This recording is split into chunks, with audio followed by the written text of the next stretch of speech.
In the last video, we saw how microorganisms are useful for creating antibiotic medicines that help in curing many bacterial infections.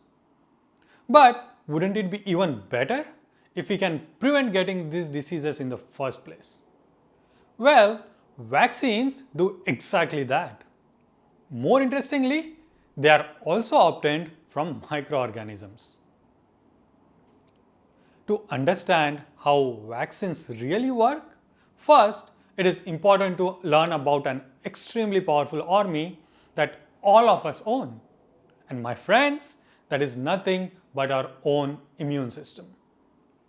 This is a complex set of cells and proteins, like the white blood cells, that protect our body from all foreign entities, including the disease causing microorganisms or pathogens. When a pathogen enters our body, the immune system detects it by recognizing these antigens on its surface. For example, the spiky proteins that you see on a virus. It then releases antibodies that can specifically attach to these antigens and destroy them. Think of these as lock and key. The pathogens are like a lock and the antibodies are like a key. Only a specific antibody can kill a specific pathogen.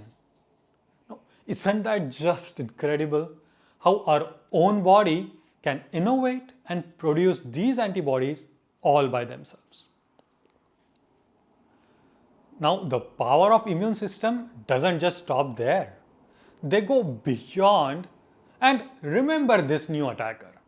So, when the next time they attack us, we already have the antibodies, or at least we can create them really quickly to fight these pathogens. This quality of the immune system to remember an attacker is the key to the development of vaccines. Vaccines are basically dead or weakened pathogens and are manufactured from the same microorganisms that cause the actual disease. So, when we inject a vaccine into the body, our immune system recognizes it as foreign entity and starts the immune response. It also remembers the antigen and how to produce these antibodies quickly. So that way, we are just training our immune system without actually causing the disease. So when the real pathogen enters our body, the immune system is ready and able to fight against the pathogen before it can do any harm. You must have heard of polio drops given to babies and small children. That is a vaccine against the polio virus.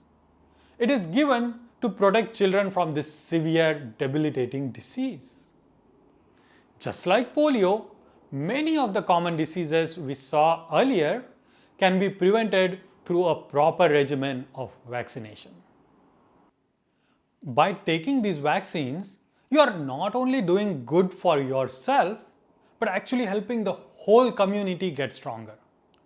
That is because if more people are vaccinated, it can help prevent the spread of a disease, because the pathogens will get killed immediately before they can transmit to another person. Now, thanks to such widespread vaccination, a very severe disease caused by a virus called smallpox has now been completely eradicated. We haven't seen even a single case of this disease since 1980 in the whole world. See how powerful vaccination can be?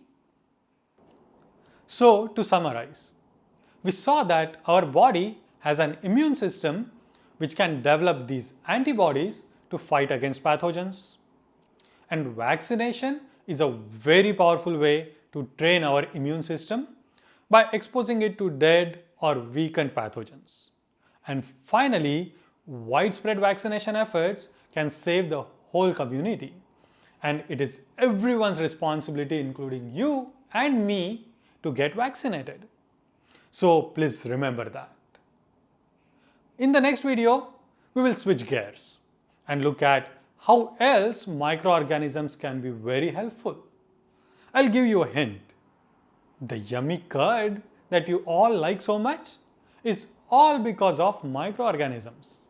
So join me in the next video and learn about it more.